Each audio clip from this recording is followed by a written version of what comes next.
Pensa Manaus. Rotina, com Marcelo Seráfico. 9h08. O assunto do Pensa Manaus Rotina desta segunda-feira é esse: queimadas. O impacto das queimadas na população. Com a gente já está o nosso colunista de todas as segundas-feiras, Marcelo Seráfico, que é sociólogo do Departamento de Ciências Sociais da Universidade Federal do Amazonas. Marcelo, bom dia. Bom dia, Samara. Bom dia, Arthur e ouvintes. Marcelo, as queimadas têm sido uma preocupação constante nessa época do ano, quando vem o verão amazônico, quando vem a seca, quando vem a vazante. Quando parte dos danos chega a ser sentido nas cidades, que ficam cobertas de fumaça e cinzas. Como nós sabemos, o fogo pode ser provocado de várias maneiras, entre elas raios, reflexo de vidros e provocadas pelo próprio homem. Do ponto de vista sociológico e político, como os governos federal e estadual podem lidar com essa questão das queimadas no país, uma vez que elas ocorrem todos os anos, Marcelo? Pois é, Samara. Eu acredito que, para ser direto na resposta, os governos podem lidar com isso de duas maneiras. Uma preventiva, que é fazendo controle do conjunto de atividades que são potencialmente causadoras de incêndio, e a outra tem a ver com a fiscalização e o combate mesmo já quando o mal foi causado.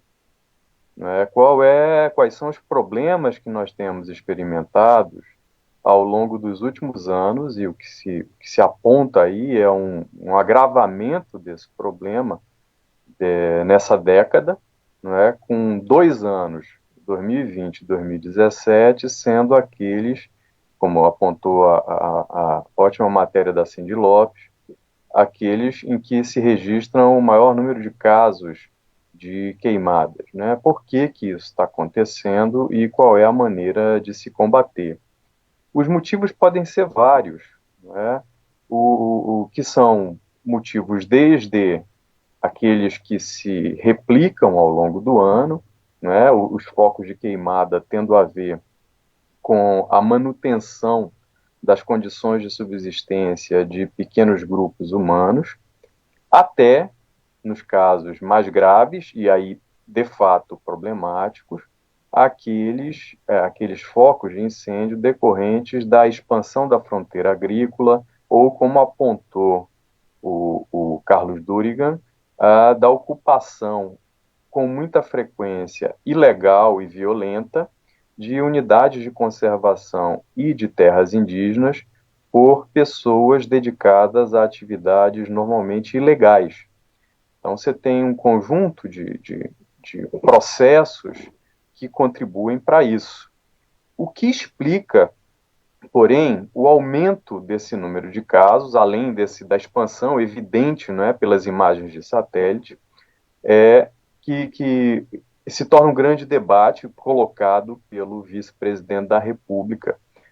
Eu acho que, de um lado, você tem uma grande discussão, ampla discussão, em torno do tema, eu diria que de maneira muito abrandada, chamado de mudanças climáticas, que, na verdade, tem a ver com aquecimento global.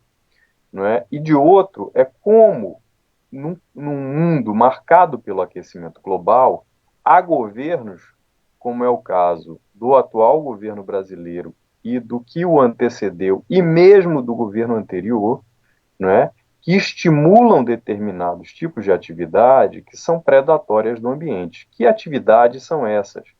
Elas têm a ver desde a construção de grandes hidrelétricas e barragens em áreas da Amazônia, que contribuem para a mudança das condições de vida dos habitantes, indígenas e ribeirinhos em particular, até o estímulo à atividade mineradora, madeireira, agropecuária, que vem de duas maneiras. Um estímulo claro, que às vezes vem na palavra mesmo das lideranças nacionais, e outro um estímulo que tem a ver com a omissão do Estado e com a liquidação dos instrumentos de controle, de fiscalização e de combate a esses problemas, que é o que nós estamos assistindo hoje no Brasil. Então, vivemos um momento muito particular em que se combinam tanto esses processos que são globais, relacionados ao aquecimento global, quanto processos que são mais específicos relacionados à natureza das políticas adotadas pelo governo brasileiro no que diz respeito ao meio ambiente, não é? Que há um quase consenso de que é uma política contra o ambiente, não é? Que é política do senhor ministro Ricardo Salles. Não é à toa que muitos têm solicitado a retirada dele do Ministério do Meio Ambiente.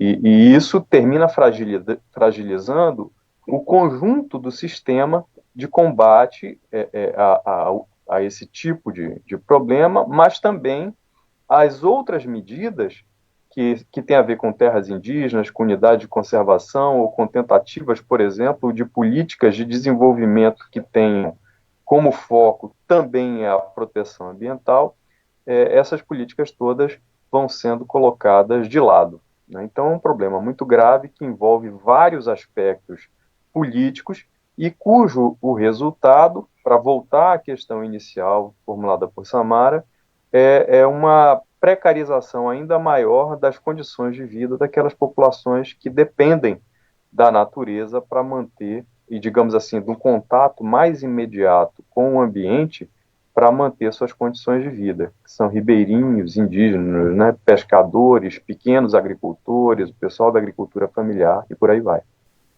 Marcelo, e diante dessas questões, né, que os governos podem tomar, esse momento de queimadas, isso que acontece todos os anos, a gente fala dos impactos diretos a essas pessoas que estão ali em mais contato com a natureza, esses que o senhor citou, né, os indígenas, os ribeirinhos, mas como é que fica a população em geral diante desse cenário de queimadas? Porque ela não afeta somente a quem está ali próximo da floresta, mas também os grandes centros, né, como foi formulado aí pela Samara Souza. Algumas cidades ficam com aquelas fumaças negras. Como é que fica a população até mesmo diante de um discurso de até mesmo de amenizar essas queimadas? De fato, Arthur, a primeira parte do meu comentário se concentrava mais nos efeitos sociais das queimadas sobre as populações, os grupos humanos, que, digamos assim, cuja subsistência depende diretamente da possibilidade de se apropriar do ambiente e produzir a partir dele as condições necessárias à sua vida. Mas não há a menor dúvida de que hoje, dado o grau de encadeamento das atividades econômicas e as constatações acerca de que o equilíbrio ambiental é planetário, ou seja, o planeta Terra é um organismo vivo, o ambiente planetário não depende, como depende, por exemplo, a formulação de políticas, às vezes, né, das divisões territoriais dos estados nacionais, nem das unidades federativas. Portanto, existem processos que atravessam regiões, atravessam continentes, né, e que acontecem num lugar, mas seus efeitos vão ser sentidos no outro.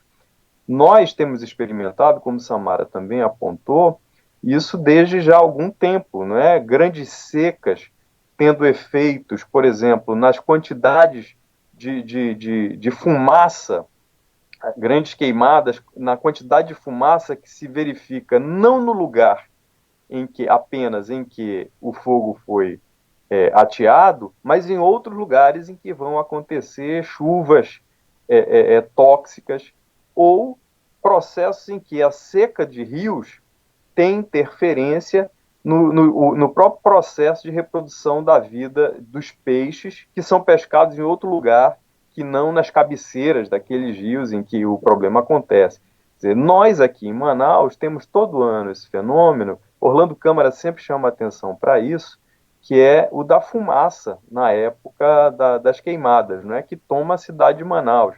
Ano passado, as queimadas no Pantanal levaram esse mesmo tipo de processo para São Paulo.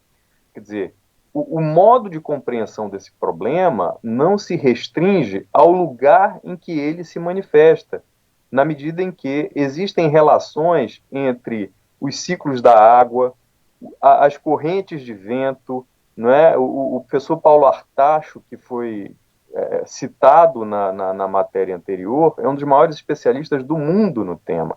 Então, às vezes a gente está falando da Amazônia, e alguns entendem isso como se fosse uma questão nacional ou mesmo regional, quando na verdade nós estamos participando de um grande debate mundial sobre o equilíbrio ecológico do planeta e como é que é possível formular políticas que minimizem o avanço da devastação, não apenas para que a floresta fique em pé, para que o ecossistema amazônico permaneça, mas para que as condições de vida no planeta não se deteriorem ainda mais, porque é isso que nós estamos assistindo. Então, me parece que o ponto de vista desde o qual o debate precisa ser travado envolve uma série de conexões entre isso que a gente chama talvez de local, regional, nacional e mundial. Não é? É um debate que não é pequeno, que não depende de convicções ou crenças, não é, que colocadas num patamar completamente racional, às vezes, como você menciona, né, um grande negacionismo em torno do tema do aquecimento global por parte de alguns grupos, e que precisa ser enfrentado de maneira corajosa e independente, eu acredito. E sem contar, né, Marcelo, que a nossa imagem fica tão desgastada em relação ao meio ambiente, isso reflete na economia em relação a outras nações, a outros países, tudo que a gente levou anos para resguardar, para preservar, e a cada ano que passa está sendo tirado da natureza. Está sendo tirado da natureza e a gente quase que não repõe.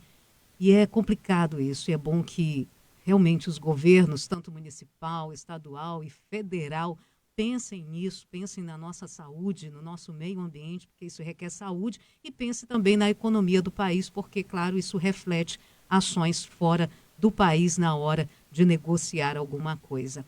Marcelo, obrigada pelos esclarecimentos. A gente volta a se falar na próxima semana, se Deus quiser.